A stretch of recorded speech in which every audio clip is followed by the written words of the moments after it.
Indian ఆడియన్స్‌ని మెప్పించే విధంగా ఏం యాస్పెక్ట్స్ ఉండబోతున్నాయి?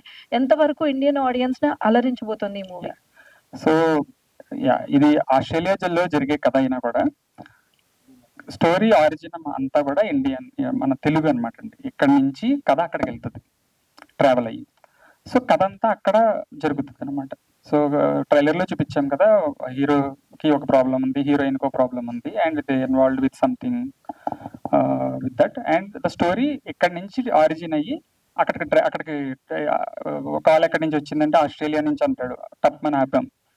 దెన్ స్టోరీ అక్కడికి షిఫ్ట్ అవుద్ది అనమాట అండి. అది అండ్ బ్యానర్ లో చూసుకుంటే ఆస్ట్రేలియా అల్లుడు అని చెప్పి ఒక ప్రొడక్షన్ హౌస్, ప్రొడక్షన్ హౌస్ కాదంటే అది పేజ్. మాకు అక్కడ ఫారిన్ ఓవర్సీస్ మీడియా పార్ట్నర్ అనమాట. ఇక్కడ మనకి బిఎఫ్సి ఎలాగో అక్కడ ఓవర్సీస్ లో వాళ్ళతో పుష్ చేస్తున్నారు ఫిల్మ్ ని. అక్కడ కూడా ఒక షోస్ పడుతున్నాయి మనకి. సో సింగిల్ లాంగ్వేజ్ అండి, లేదు హిందీ అట్లా కూడా?